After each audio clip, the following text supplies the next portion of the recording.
This year, McGarrett finally gets a love interest, and people are so happy with this. I think, well, maybe not the women, all of them. Right. Yeah, it's you know, it's interesting that it's sort of taken this long. I mean, Michelle, who plays Catherine, she's been in and out of the show here and there. She's come and she's gone, but for the most part, you know, I mean, she's kind of like one of his she's almost like his best mate, aside from Dano as well, like his best friend, and also somebody who can help him out. Like, she's got great resources and all the rest of it. And I think that he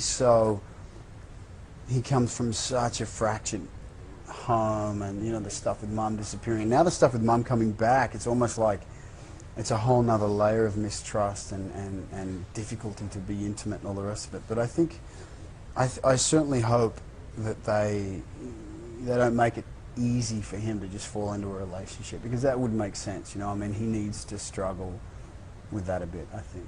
Cut to the chase. We're going to see some shirtless scenes in cargo pants. Yeah, completely. In cargo pants?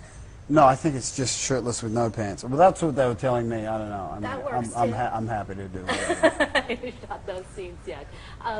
The Sunset on the Beach premiere, that's going to be a crazy thing for a show. I'm so glad it's happening. We weren't sure if it was. I'm sure they were planning it all along, but yeah, I literally don't know.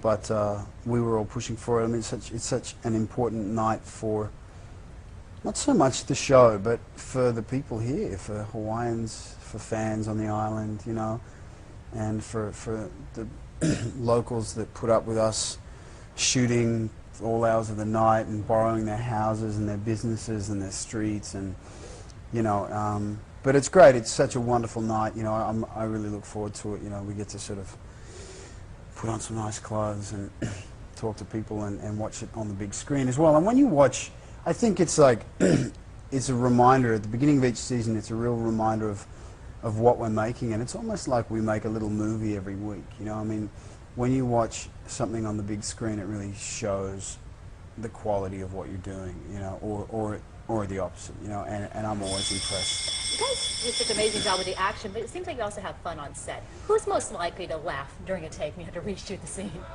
Probably me. I did it just then. I just did it then.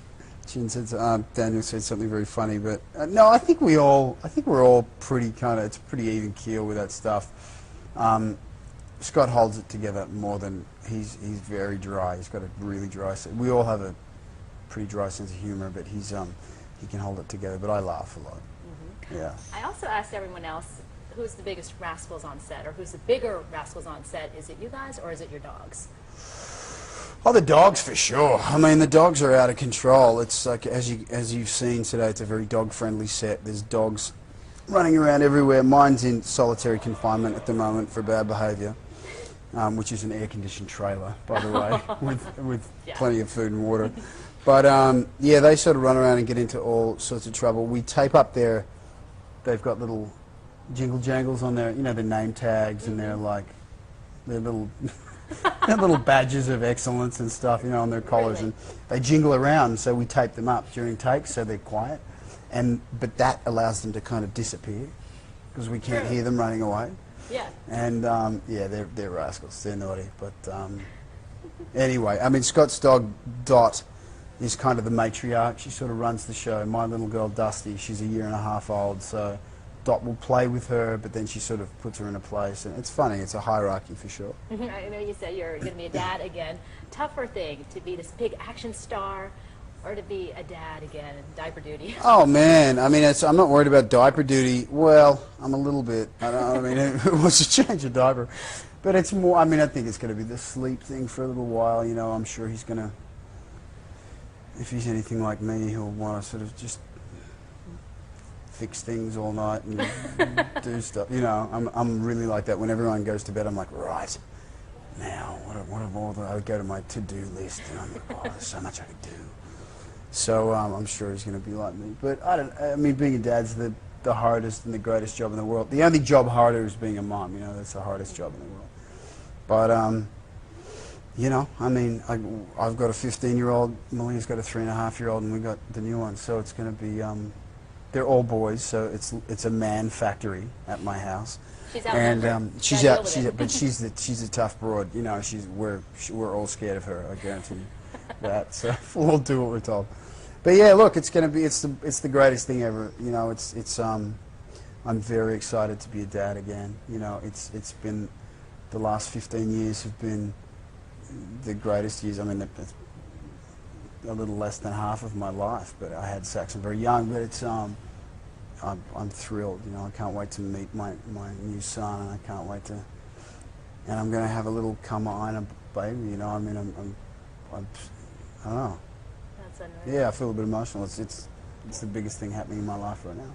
That's great. Yeah. Where would you like to see your character go? I mean, you're about not even quite halfway the season of shooting yet, but any idea? Yeah, no, we're only like seven episodes in, and so we've got a long way to go. Look, they don't tell me, and I don't, you know, I'll follow their lead, but I have faith. I really have faith in these guys and the creators and Peter Lenkov, you know, and the people who deliver these stories to us to kind of take it from there. Because from the beginning, you know, I asked them, they offered me this role, and I said, look, I don't want to do a straight procedural. I don't want to do a cop show that's the same as every other cop show. It's just, I don't want to do it. You know, I'd rather wait for a movie or do some theater or something else. And they said, we're not going to do that. You know, we're going to give you a lot of character stuff. We're really going to make it. We're going to make it something you want to come to work for. And they've been true to that. You know, I mean, we have to do procedural stuff. We have to do the stuff we do. But there's a lot of great character stuff, and so I'm sure some more is going to be coming. Unfortunately, you missed the crossover episode. I know. That was a shame.